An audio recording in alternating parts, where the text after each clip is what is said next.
Precandidato al Senado por el Centro Democrático, Eduardo Cardona. Bienvenido al Diario del Otún. Pilar, muchas gracias por la invitación. Un saludo para todos. Bueno, cuéntenos, ¿cómo avanza esa aspiración al Senado?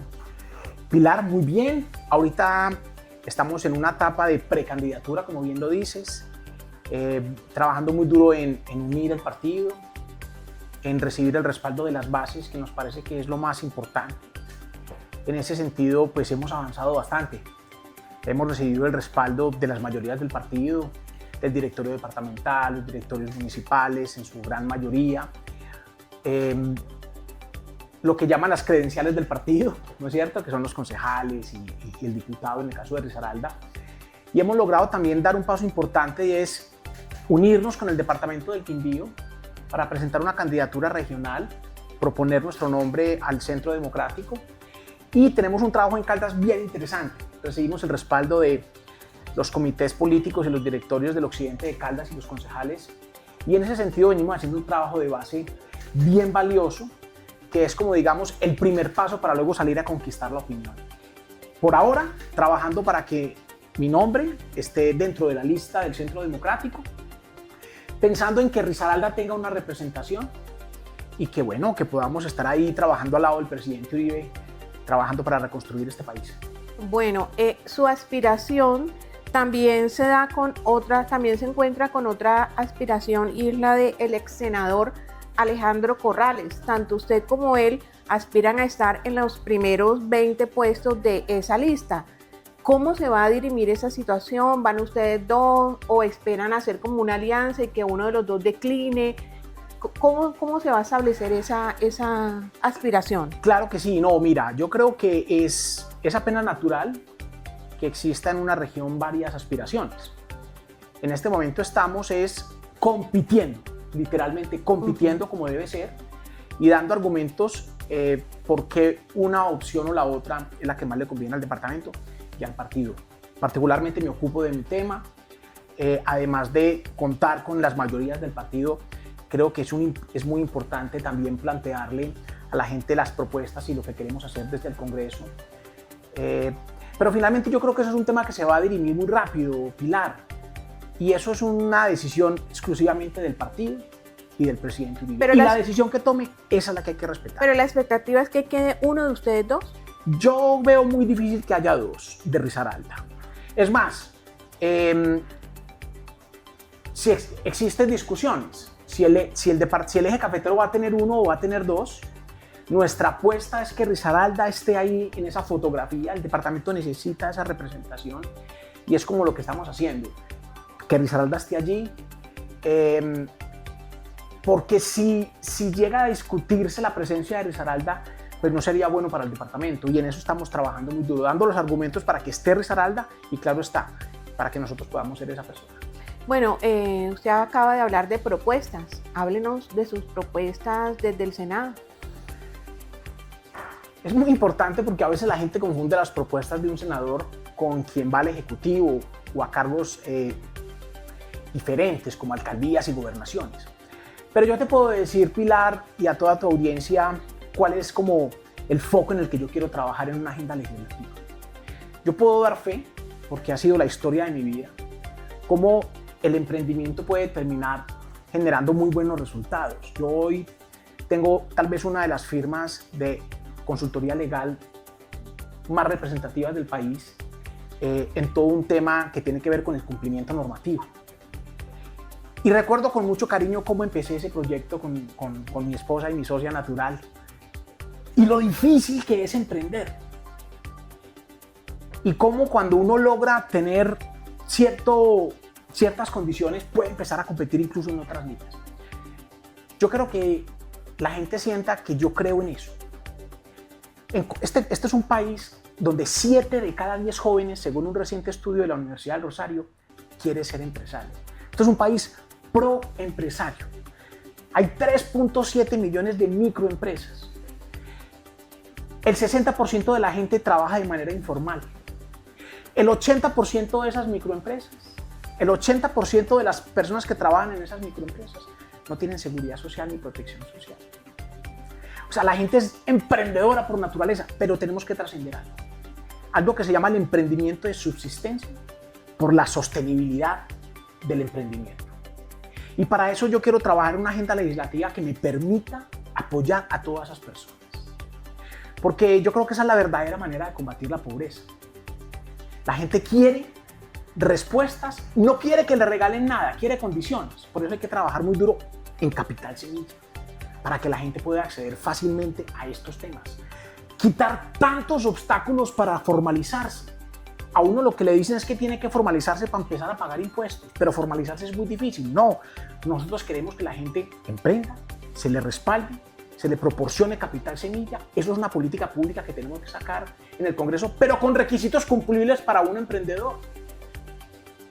Si usted me pregunta en qué me quiero gastar mi agenda legislativa, en muchas cosas, en economía, en lo social, claro está, pero quiero trabajar muy fuerte respaldando este tipo de personas, que además son de todas las edades, jóvenes sí, pero muchas personas tienen emprendimientos, pero no tienen las condiciones. Quiero trabajar en eso. Bueno, uno de los aspectos que más preocupa a los colombianos es el tema de la seguridad. Claro. ¿Cuál es su lectura acerca de ese tema y también en ese sentido, qué iniciativas plantean? Bueno, mire, primero estamos en un estado caótico en materia de seguridad. Volvimos a unos años en los cuales, yo recuerdo cuando yo era concejal de Pereira Pilar, y a mí me llegó a mi pupitre de concejal un sufragio donde decía que si yo pasaba de Cerritos me secuestraban.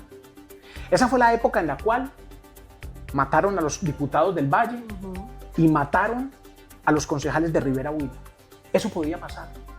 Cuando yo miro hoy y reviso lo que está pasando, y encuentro, por ejemplo, que en nuestra región, aquí ya llevamos más de 300 muertos, y encuentro con que hay masacres en todo el país, y encuentro con que la extorsión se duplicó, y ojo, el secuestro aumentó en más de un 100%, eso requiere medidas. Ya el diagnóstico lo tenemos. Ahora, ¿qué hay que hacer?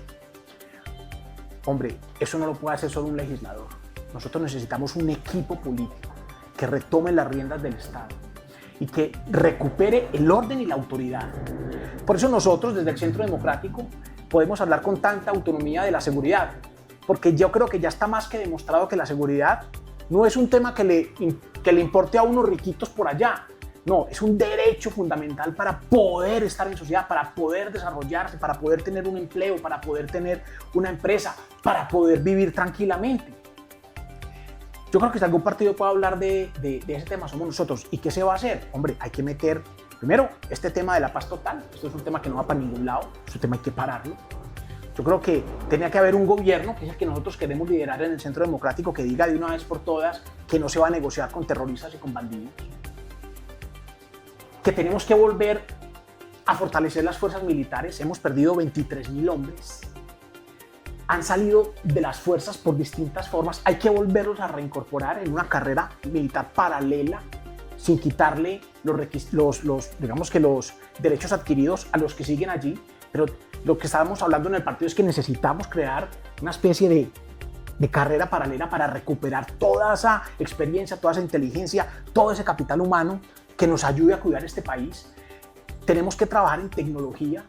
Mientras los delincuentes están ya hoy llenos de tecnología, el Estado ni siquiera tiene la tecnología suficiente. Tenemos nuestros helicópteros varados, tenemos las tropas con la estima abajo. Lo que necesitamos es mandar un mensaje, y yo creo que la seguridad es un tema que yo creo que a la gente no le cabe duda de que el Centro Democrático es capaz de retomarla en muy poco tiempo. Bueno, ¿qué le diría usted a... Otra cosa, un mensaje contundente. Los delincuentes y los criminales tienen un lugar esperándolos en las cárceles, para que la gente que se levanta a camellar todos los días sepa que puede caminar tranquila por la calle. Y eso es una política que debe ser una bandera nuestra. Necesitamos que la gente vuelva a salir tranquila, y eso es lo que hay que hacer. No los queremos más en el Congreso, no los queremos más parados en las tarimas, no los queremos dándonos cátedra de política, sino donde tienen que estar, y eso requiere necesariamente políticas como de construcción de cárceles, que es lo que estamos hablando en el partido y lo que se está discutiendo en la campaña presidencial. Bueno, ¿qué le diría a usted a esas personas que no lo ven a usted como muy cercano acá al departamento de Risaralda? Se lo pregunto porque usted aspiró a la gobernación ¿me corrigen qué año fue? 2019. Y obtuvo 34.000 votos, ¿cierto? Pero después de ahí no se le vio más acá. Entonces, ese es uno de los comentarios, de algunas de las críticas y cuestionamientos que se le hacen. No lo vemos tan cercano al departamento. Entonces, ¿qué se le puede decir a esas personas y a esos pues votantes? Mira, yo desde que terminé la candidatura a la gobernación de Risaralda, he estado muy cerca de la gente, ¿sabes? Claro. No en vano tengo el respaldo de más del 90% del partido en el departamento. Lo que pasa es que yo no soy de profesión política. Es decir, yo tengo una empresa, tengo una familia que permanentemente estoy con ellos, todos estamos aquí en Pereira, haciendo de muchas otras formas, generando empleo, asesorando a las empresas de la ciudad y de la región, escribiendo y opinando sobre los temas de la ciudad. Yo creo que esa es otra forma de construir. La única forma no es el tema electoral o figuración política. Lo que pasa es que hoy hay una coyuntura importante en la que yo quise participar, entre otras cosas por invitación y el respaldo de una persona a la cual yo vengo acompañando, que es Paloma Valencia, quien me dijo, yo creo que hay una bonita oportunidad porque esa lista va a ser cerrada y yo creo que puedes tener las condiciones para representar ese departamento que tanto quieres y por el que he trabajado toda mi vida. Unas veces, claro está, desde lo político, como cuando fui concejal de Pereira, que la gente que recordará en aquel momento me caractericé por ser concejal de los debates, del estudio y de la responsabilidad. Y otras veces desde el sector privado, donde también se pueden hacer muchas cosas, ¿no es cierto? Entonces, no, a todas esas personas que de pronto no me vean en los directorios políticos es porque pues hago muchas más cosas. ¿Cómo lograr la unidad al interior del Centro Democrático acá en el departamento de Risaralda? Y le hago esa pregunta porque vemos un Centro Democrático aquí fraccionado entre sus dirigentes. Pues mira, yo te digo algo, voy a hablar por mí. Yo tengo la absoluta seguridad que hoy la institucionalidad me está acompañando y aquellas personas que no lo están me lo han manifestado directamente. Si yo llego a ser el candidato, no tienen ningún problema en respaldarme. Y yo creo que eso es un síntoma de unión, porque lo otro es pretender que el 100% de un partido tiene que estar con uno. Y yo creo que también en ese sentido hay que ser realistas. ¿Qué significa la unión? Que si yo llego a ser seleccionado como el candidato del partido, voy a poder contar con el respaldo de quienes hoy me respaldan y de quienes no me respaldan. ¿Y por qué lo digo? Porque así me lo han manifestado. ¿No es cierto? Si tú me preguntas quién no está conmigo, yo te diría, hombre, hay un equipo del ex senador Corrales, de Alejandro. Y hay personas tan importantes allá como por ejemplo Eduardo Castrillón, a quien yo aprecio y lo considero mi amigo, que tampoco ha tenido inconveniente en decirme, hombre, si el candidato es usted, Eduardo, tenga la certeza que yo lo conozco, usted representa nuestros valores, es un hombre de familia, es un empresario, es una persona decente, una persona que nos representaría muy bien. Y para mí eso es síntoma de unión. Ahora, si yo no soy el candidato, yo también le digo una cosa, Pilar, yo no tengo ningún problema. Esto no se trata de personalismos, es decir, nos estamos jugando el país. El país estamos a punto de perderlo y yo creo que lo que menos necesita ahorita la sociedad colombiana son vanidades. Lo que pasa es que lo estoy haciendo todo para hacerlo, porque me siento preparado en este estado de mi vida. Pero eso no es una obsesión. Mi obsesión es Colombia. Y trabajar para que el 2026 retomemos el rumbo de este país, le devolvamos la seguridad a las personas, podamos volver a hablar de emprendimiento. La empresa, el espíritu proempresario, lleva 4 años sin respaldo. Ahora te di cifras. 7 de cada 10 jóvenes quieren ser emprendedores. Eso nos brota por los poros. Pero este es un gobierno que desprecia al sector privado, que no apoya el emprendimiento. Para eso es que queremos llegar al Congreso, para trabajar en ese sentido. Y obvio, ¿cómo no? Para trabajar por este departamento. Porque un congresista tiene la posibilidad de abrir puertas, de acompañar a los alcaldes y decirles cuáles son los procesos, los proyectos de la ciudad. Camine, vamos a trabajar por este municipio. A trabajar con la bancada que salga elegida por el departamento sin ningún tipo de problema, siempre y cuando nos pongamos de acuerdo en hacia dónde es que va la región. Yo me sueño haciendo eso. no solamente trabajando por temas de seguridad y del emprendimiento y todos estos asuntos tan importantes, sino qué es lo que necesita este departamento y trabajar en llave con los alcaldes, con la clase política y con los empresarios. Los empresarios aquí tienen muchas ganas de ayudar. De hecho, una de las propuestas que yo quiero sacar adelante, como en una agenda legislativa, es una figura que se llama la proveeduría incluyente. Ese nombre es muy bacano porque mire lo que quiero hacer. Hay que generar unos incentivos, que seguramente tendrá que ser a través de una ley de la República, donde las grandes empresas que necesitan unos proveedores le compren a los pequeños. Pero a esos pequeños hay que darles capital de trabajo y organizarlos. ¿Por qué? Porque la gente a veces se quiebra ni siquiera porque no tenga capital semilla y no porque no sabe administrar. A ellos hay que acompañarlos. Cómo se administra un negocio, cómo se toman decisiones, cómo es una estructura de costos. Los que hemos hecho empresas sabemos que ahí es donde está el detalle. Y quiero hacer una alianza con los grandes y los pequeños y decirles, mire, vamos a hacer un círculo virtuoso en este sentido. Los que defendemos el liberalismo económico y la economía de mercado sabemos que tiene que haber un equilibrio. Eso lo decía el mismo Adam Smith, cuando decía que cuando tú paras el flujo del capital en el mercado, hasta ahí llega el capitalismo responsable, y lo decía hace 200 años. Eso hoy está vigente. Es que los que creemos en el libre mercado no somos los capitalistas salvajes, no. Creemos en el capitalismo responsable y por eso queremos sacar iniciativas que nos permita decir a los grandes empresarios, vamos a ayudarle a los pequeños. Porque mire que ya sabemos qué le puede pasar a un país cuando llega una clase política que detesta el sector privado. Y nosotros no podemos depender de las migajas de un gobierno de turno. Tenemos que ser empresarios y emprendedores. Porque además cuando las empresas se formalizan y empiezan a crecer, empiezan a generar empleo de calidad. Pero fíjate que hay mucho por hacer, mi querida Pilar. Eduardo, ¿cuál es su apuesta en materia de votos? Pues mira. ¿Cuáles son sus cálculos políticos en ese sentido? Esa es una muy buena pregunta.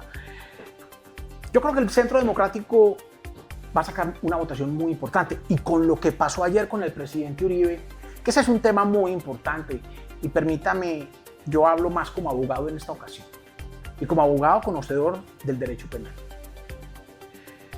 Ayer el derecho penal ha vuelto a estar donde tiene que estar. Ahora vamos a ver esto cómo se empata con tu pregunta.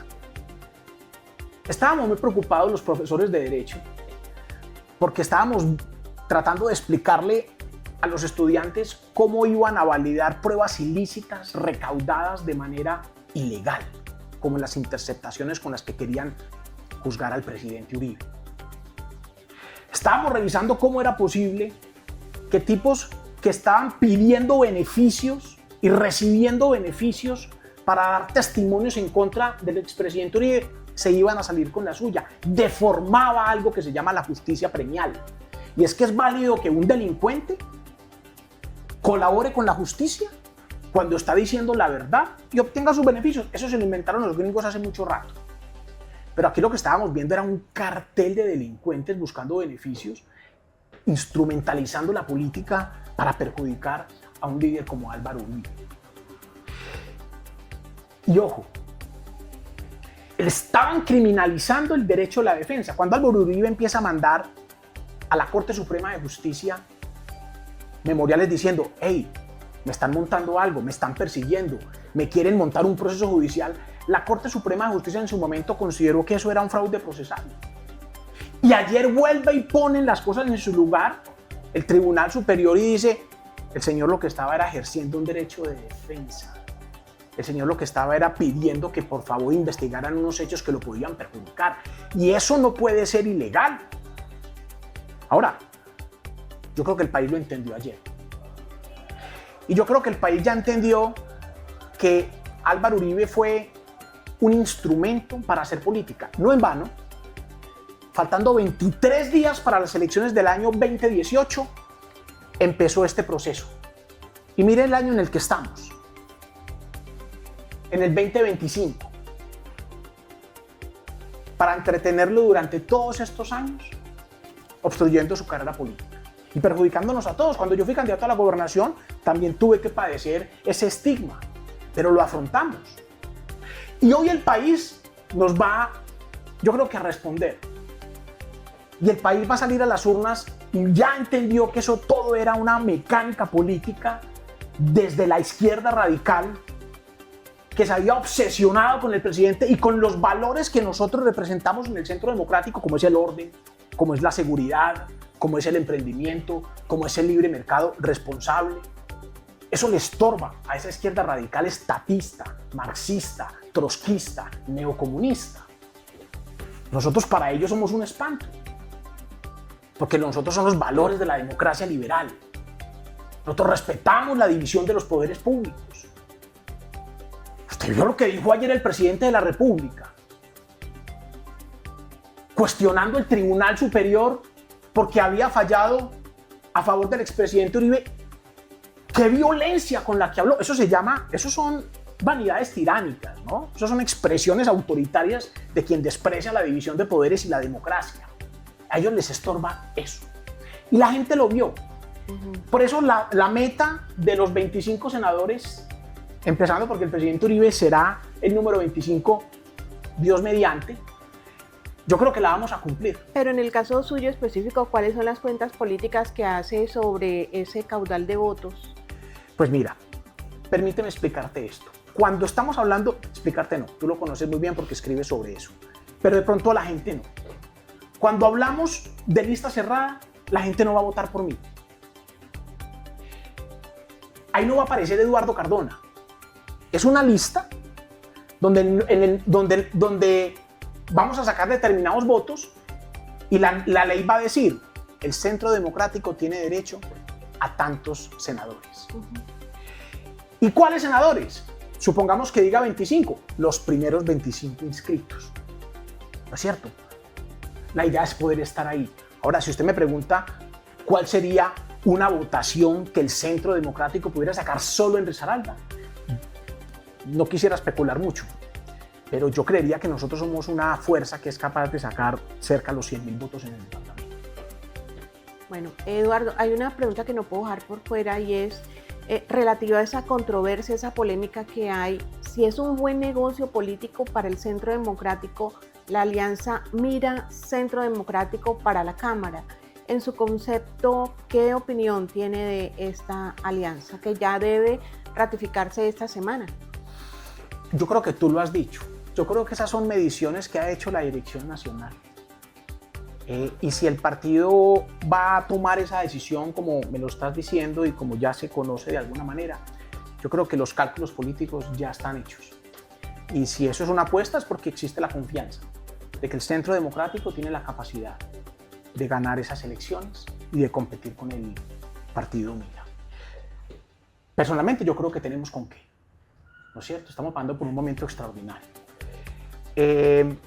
Pero hasta que el partido no tome eso, no lo diga oficialmente, pues yo quisiera esperar. Pero no, si esa decisión está tomada, entiendo yo que es porque la matemática electoral ya fue trabajada. Pero así las cosas, lo que dice José Obdulio Gaviria, que sería como entregarle los votos del Centro Democrático al Mira, y él siendo una persona tan cercana a Uribe, en ese sentido, ¿esa alianza tiene factibilidad de prosperar y ser ratificada por la Dirección Nacional? O sea, tú me dices que si José Obdulio no está de acuerdo con esa alianza, posiblemente la alianza no se haga. No sé hasta qué punto sea digamos que el factor decisivo del doctor Gaviria. Yo sé que es un hombre muy importante, sin duda alguna. Pero esa es una decisión de la Dirección Nacional del partido. Es decir, de Gabriel Jaime Vallejo, del presidente Uribe y de una dirección nacional. Es lo que ellos digan y esa es la decisión que nosotros respetaremos. Bueno, ¿cuál sería su mensaje final? El 2026 es un año muy importante para Colombia. Porque tal vez desde que yo era un niño, por allá en los años 90, no vivíamos una etapa de desestabilización como la que estamos viviendo. Es que cuando usted escucha que el 70% de la cocaína que está en el planeta hoy traficándose se está produciendo otra vez en Colombia y que se produce más cocaína que cuando estaba Pablo Escobar y el cartel de Medellín y el cartel de Cali juntos, usted dice, Dios mío, ¿en qué momento? Pero ese 2026 en el que vamos otra vez a poner en orden esta casa bella que se llama Colombia, es un año muy importante. Y eso pasa necesariamente por las elecciones de marzo, 8 de marzo, y las elecciones de primera y segunda vuelta presidencial. Yo creo que ya nos quitamos esa amenaza de la izquierda que estaba diciendo que ellos eran capaces de hacer mejor las cosas que nosotros. Yo le digo mucho a la gente, hasta doloroso, costoso, pero hasta bueno que la sociedad colombiana pudo ver con sus propios ojos la capacidad de destrucción y de desorganización que tiene ese sector de la izquierda con el que vamos a competir.